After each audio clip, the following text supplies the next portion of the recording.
3 weeks. That is all it took for Timothée Chalamet to go from award season darling to the name everyone in Hollywood suddenly had an opinion on. One offhand line lit the match, the backlash spread fast, the Oscar race flipped, and before the dust had even settled, the Dune machine was already moving. So this is not just a story about one awkward comment.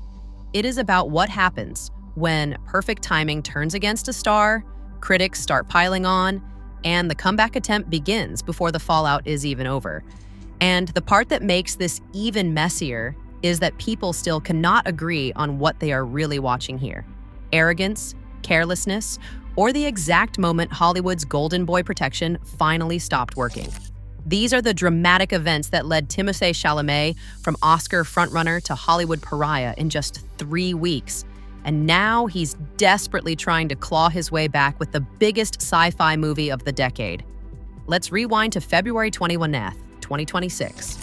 Timothée Chalamet was sitting pretty as the overwhelming favorite to win Best Actor at the Academy Awards. His performance in Marty Supreme had already earned him Golden Globe and Critics' Choice wins, and the film was breaking records as a 24's highest-grossing movie ever with $179 million worldwide. Everything was going according to plan for Hollywood's golden boy. Before we go deeper, tell me in the comments whether you think this whole collapse really started with one careless line or whether the pressure had already been building around Timothée long before this. And if you like sharp celebrity breakdowns without the recycled fluff, stick with Hush Buzz. Then he opened his mouth at the wrong time. During a CNN and Variety Town Hall event with Matthew McConaughey, the conversation turned to making films that would draw audiences to theaters. That's when Chalamet made the comment that would derail everything. I don't want to be working in ballet or opera where it's like, hey, keep this thing alive even though no one cares about this anymore. He said it with a laugh, completely oblivious to the firestorm he was about to unleash. The irony was immediate and brutal.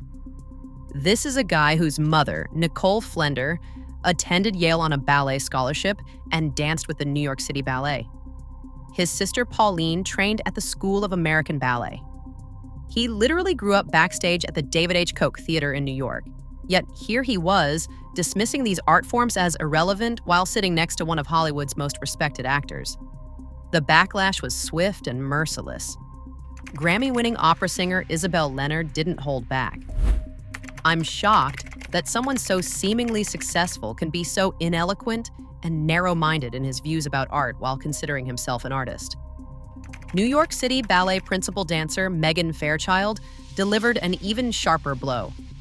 It's not even the idea that he dissed ballet and opera that bothers me. It's the suggestion that he had the talent and aptitude to pursue these Olympic-level artistic fields in the first place. But the most devastating response came from retired American ballet theater dancer Misty Copeland, who revealed that Chalamet had personally asked her to promote Marty Supreme specifically because of her dance career. The hypocrisy was staggering.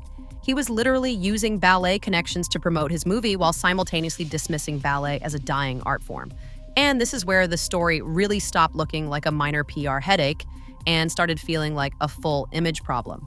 Because once the criticism moved from random online reactions to respected names inside the arts world, the conversation changed fast. It was no longer just fans arguing over a badly phrased comment. It became a wider debate about whether Timothée actually respects the kinds of art that helped shape both his career and his public image in the first place. And while you're here, subscribe to Hush Buzz if you want the stories that usually get buried once the PR cleanup starts, because from this point on, the timing only gets worse and the fallout gets harder to ignore. By March 1st, the damage was done. Michael B. Jordan emerged as the new Oscar frontrunner after winning the SAG Award for his performance in Sinners. The momentum had completely shifted, and Chalamet was suddenly fighting an uphill battle against his own words. What made the situation spiral even faster was the silence that followed. In Hollywood, a quick clarification can sometimes stop a story from getting bigger. But every day that passed without one made the comment feel less like a clumsy attempt at being blunt and more like a genuine belief. That gave critics room to paint him as dismissive, entitled, and out of touch at the exact moment awards voters and industry insiders were paying the closest attention. Oscar night on March 15th was supposed to be Chalamet's coronation. Instead, it became his public humiliation. Host Conan O'Brien wasted no time roasting him. Security is extremely tight tonight. I'm told there are concerns about attacks from both the opera and ballet community.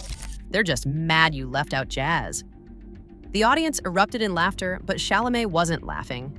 Cameras caught him stone-faced next to girlfriend Kylie Jenner. When Michael B. Jordan's name was announced for Best Actor, the camera showed Chalamet's forced smile as he applauded his competitor. Sources at the Dolby Theater later revealed that Chalamet and Jenner actually walked out during the ceremony, their seats filled by seat fillers for an entire hour.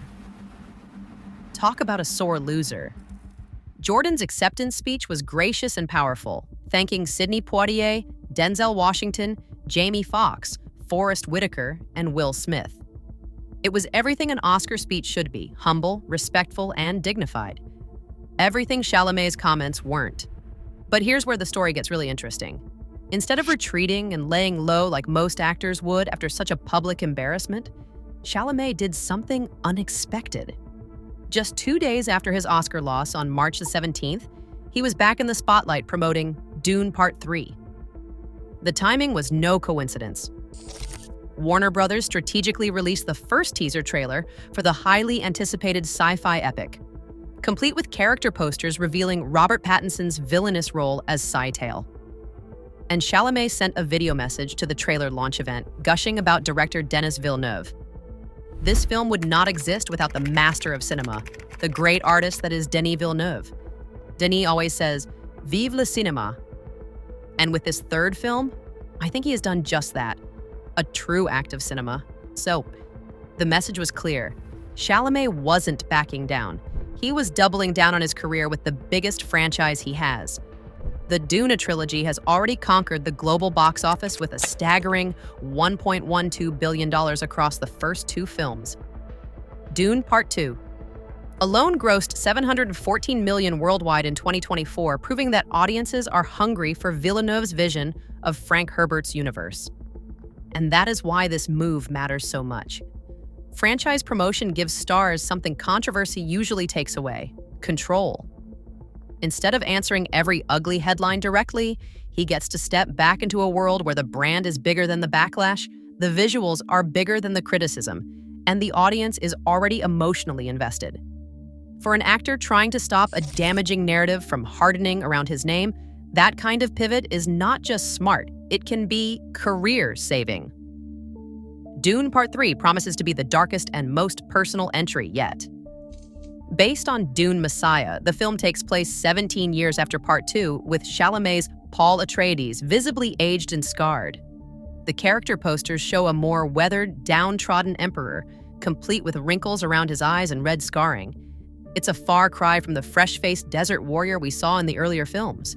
Villeneuve has called Dune Messiah his favorite book in the series, describing it as very dark and beautiful.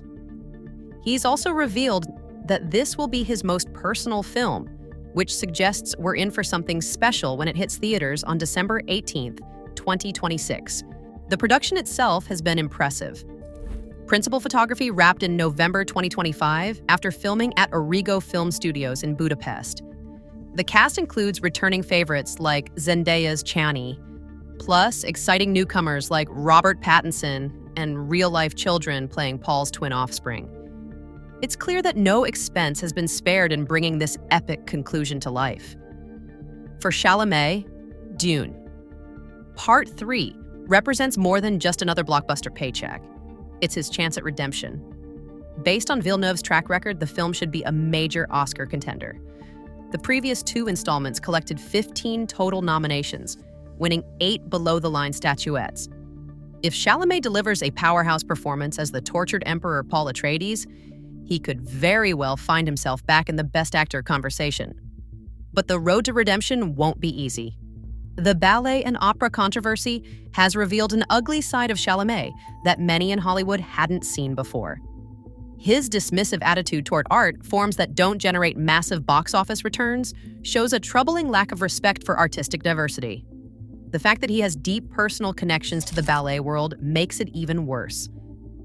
Some defenders have argued that Chalamet was simply speaking about mainstream visibility rather than artistic value. Dance critic Gia Corliss wrote that Chalamet's point wasn't that ballet and opera don't matter, but that it isn't really part of mainstream culture. But that defense rings hollow when you consider the contemptuous tone he used and his failure to apologize or clarify his comments. The real question is whether audiences will forgive and forget by the time Dune Part 3 arrives. Chalamet is betting his career on the power of spectacle and franchise loyalty. He's also keeping busy with other high-profile projects, including producing an adaptation of Playground for Warner Brothers and developing a motocross movie with a complete unknown, director James Mangold. What's fascinating is how this entire saga reveals the precarious nature of modern celebrity. Chalamet went from beloved indie darling to Oscar frontrunner to public villain in the span of weeks, all because of a few careless words. In an era of social media outrage and cancel culture, even A-list actors aren't immune to swift and brutal consequences.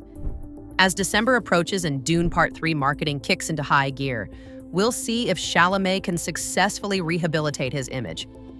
The desert planet Arrakis might just be his salvation, or his final burial ground in the sands of Hollywood ambition. What do you think? Does Dune 3 reset Timothée Chalamet's image, or is this the moment people started seeing him differently for good? Drop your verdict below and subscribe for more.